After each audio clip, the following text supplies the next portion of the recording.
Welcome to the Butterfly Effect, stage 20 of the Giro d'Italia. A fantastic day awaited us viewers at home when we woke up. 3 passes of the Col de Sastiere, amazing mountain. Rohan Dennis, we saw, has already been fantastic on stage 18 in the mountains. Now you're waking up, climbing out of your bed this morning, if you're like me, at 4 a.m., hoping you're going to see some magic displayed again from Rohan Dennis. He's not going to disappoint. I turn on the computer. It's Ineos on the front driving it, soften up the legs of all the GC favorites.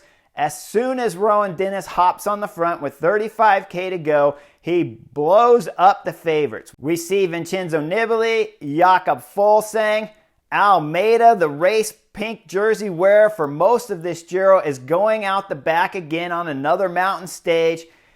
One big difference though between now and 2 stages ago, what I saw anyways, there's a lot of the Deceuninck Quick-Step guys in the break. That's what I was really focusing on when Rohan Dennis was throwing down on everybody with 35K to go.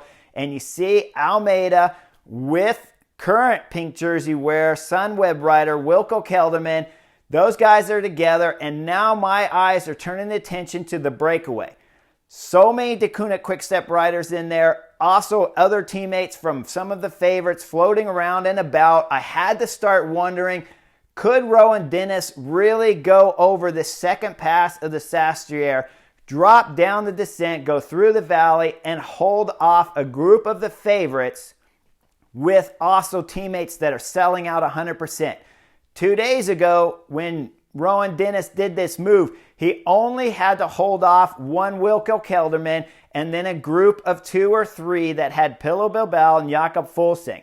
That was 2 different groups chasing him, 1 guy and 2 and maybe 3 chasing.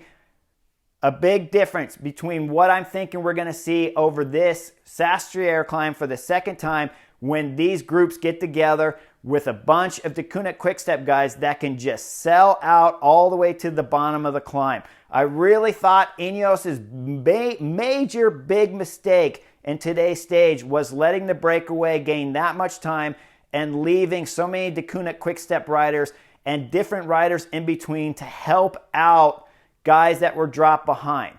Now, Rohan Dennis was amazing. I mean, he held off 3-4 Deceuninck Quick-Step riders plus some GC guys back there chasing. Not only did he hold the 40-second gap that he had on Wilco Kelderman when they went over the Sastiere for the second time, but he gained time on all those guys. That is a major achievement, to go down that descent through the valley and still gaining time when you start the last climb. At that point in time, I was expecting to see Rohan Dennis pull off. But folks, he doesn't. That guy was a machine today. He delivered for Geoghegan Hart basically on a platter, a chance at winning this 2020 Giro. Now, before they start the last climb, there's the time bonuses available, and Sunweb directors and, of course, rider Jai Hindley would not make the mistake that they did on stage 18 of forgetting about the time bonuses. This time, they're sharp, they're paying attention. Jai Hindley jumps away, easily steals a second on Teo, which would be crucial in the outcome of this stage. Now, when we start the last climb, like I said, I really expected Rohan Dennis, like we saw 2 days ago, just start the last climb, do a big hit, pull over, his day is done. Instead, it was crucial in order to affect the outcome of today's stage. You got to understand the difference between 2 days ago and today's stage. 2 days ago, Rohan Dennis, fabulous, of course. Something we didn't expect to see at him. When the last climb starts, he pulls off. This time, though, he's able to continue riding up the last climb most of the way. This forces Jai Hindley to start attacking. Now, Jai Hindley, it was a great tactic. I thought he has to go. We all know he needs a little bit of time before tomorrow's flat time trial in order to be more comfortable and trying to defend the pink jersey. One problem is, though, and this is crucial, at the finish line, there's a 4-second bonus difference between first and second. It's 10 seconds for first, 6 for second. Right now, Jai Hindley is 4 seconds up. If he stays with Geoghegan Hart and he beats him in the sprint again like we saw 2 days ago, That gives him an 8-second lead. If he loses, they're tied on time, right? But remember, 2 days ago, it's Te'ao going all the way from the bottom to the finish line, which means that Jai has fresher legs. On today's stage, Rohan Dennis was even better than 2 days ago, and this amount of riding that he does on the last climb is really what makes the finish so important for Geoghegan Hart. If Rohan Dennis is not there to ride most of the way up this last climb, it's Te'ao on the front, 100% of the climb. Jai Hindley can attack him at any moment, gain time, and get the time bonuses. Instead, because of Rohan Dennis's exceptional ride today, it forces Jai Hindley to attack a fresher Geoghegan Hart. Te'ao covers every move. Jai does a spectacular job of trying to get rid of him at 2.5K. He tries again at 1.5K. He tries before the 1K banner, and Te'ao is always glued to his wheel. Now, the only mistake I'm going to point out, really small, I don't even know if it's worth mentioning, but we're on the butterfly effect, so I'm going to do it. I think Jai should have dropped behind Te'ao with 1K to go. You'll see him go under the banner, and they're riding side by side. It makes it for fair competition, right? But if you have an advantage, you got to go ahead and take it in sports. Jai's riding side by side. They go under the banner, 900, 800, 700. Then you'll see Te'ao drop a little bit behind. And then with 200 meters to go, you see a very explosive Geoghegan Hart, just superb and taking the win. Jai does a great job not to open the gap. Remember, there's time bonuses on the line before the sprint starts. Jai only has a 4-second difference, 4-second advantage over Te'ao before the finish line. At the finish line, they're tied on time because of the time bonuses.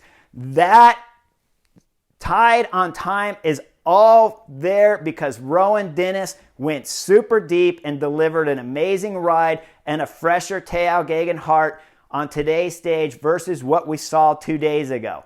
Jai Hindley, superb. You're in pink jersey. Get a very good night's sleep because we got a big race between you and Geoghegan Hart on tomorrow's stage. I don't believe I've ever seen it or heard it or even remember anything in all of my history of cycling of finishing a Grand Tour on the last stage, starting there with 0 time. Everybody's even. Whoever's fastest wins the 2020 Giro. Could we ask for anything more than that? It was an exceptional 3 weeks of racing. I hope you fans enjoyed it as much as I did. Now I'll tell you a little bit about the jersey before I go here. This is Frances de Giro. It's 1997. In 1996, I was doing Super Week in Wisconsin. One of the directors that was on the team here for 97 and throughout most of my career signs me up and tells me after I'm in a breakaway with Lance Armstrong, I lose the stage to Lance. The director comes up to me and he explains to me that he wants me to go over to Frances de Giro the following year and ride with them. I return to my San Diego home. I get a call from France. It's the director, Alain Gallopin, calling me. He's got a contract. They're going to fax over to me. This is before internet. It's it's before all the modern technologies. All we had was faxes. So I give him the address of the Staples Office Depot, whatever it was. I drive from my house. I pick up the fax paperwork, drive back to my house because I think I'm going to read it, right? It's all in French. I don't speak French. I barely speak it now. I definitely didn't speak it then.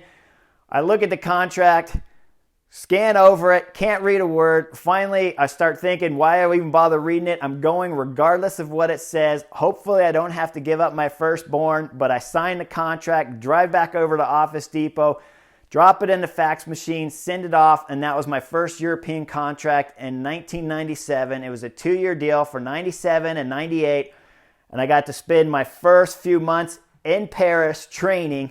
Coming from San Diego, the first lesson I learned when you're living near Paris and it's January and February, you better put your bottles in your back pockets because if they're in the frame of your water bottle cages, everything freezes and your first 100-mile ride in Europe is quite unpleasant.